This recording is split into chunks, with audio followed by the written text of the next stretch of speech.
Mesdames et messieurs, bonjour et bienvenue à la revue de presse de ce vendredi 21 juin 2024. La dédicace du livre baptisé Alassane Ouattara, 50 ans de compagnonnage, capte l'attention de certains journaux.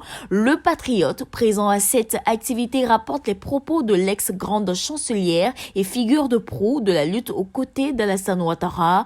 J'ai eu raison de croire en votre grande vision. Le Matin, qui ouvre avec cette activité, fait savoir qu'Henriette Diabaté raconte Alassane Ouattara.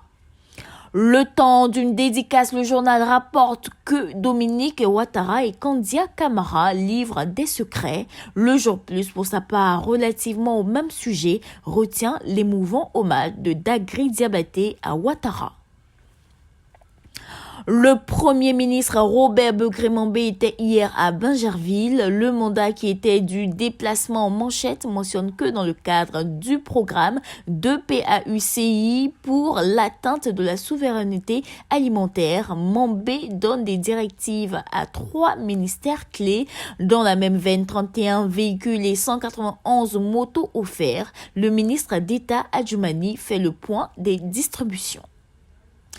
Restons toujours avec le mandat qui en bonne place positionne la décision du comité de surveillance sur le transport terrestre présidé par le directeur général du Trésor, Aoussi Arthur, réuni hier au sein de la direction générale du Trésor. Le dit comité met sous stricte surveillance les entreprises de transport que sont Sotoc et KDS.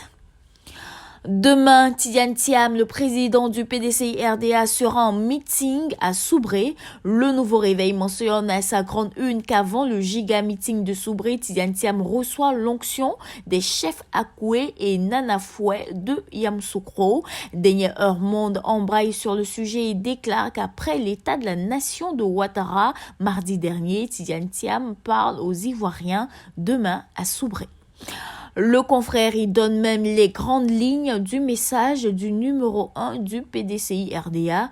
Du côté du journal L'Héritage, parlant du meeting de demain à Soubré, il révèle que toute la Nawa est déjà au pied de Tidiane Thiam. Notre voix en prélude à ce meeting fait remarquer par la voix de Bredoumi Soumaïla, porte-parole du PDCI-RDA, que des intimidations sont en cours pour saboter ce meeting. L'Inter, sur le plan politique, à 16 mois de la présidentielle, rend compte de ce que les guides religieux montent au créneau et annoncent des actions. En substance, ils souhaitent que cette élection 2025 apporte la paix. Soir Info, avant de terminer cette revue de presse, nous transporte à Yopougon et nous propose un fait divers tragique. En effet, un homme meurt dans un hôtel aux côtés de sa copine dans des conditions troubles qui restent à élucider. Terminons à l'international avec le Gabon où notre confrère l'Inter nous précise ce que contient la nouvelle constitution. Mesdames et messieurs, voici ainsi égrené l'essentiel de l'actualité de ce jour. Nous vous donnons rendez-vous la semaine prochaine. D'ici là, portez-vous bien.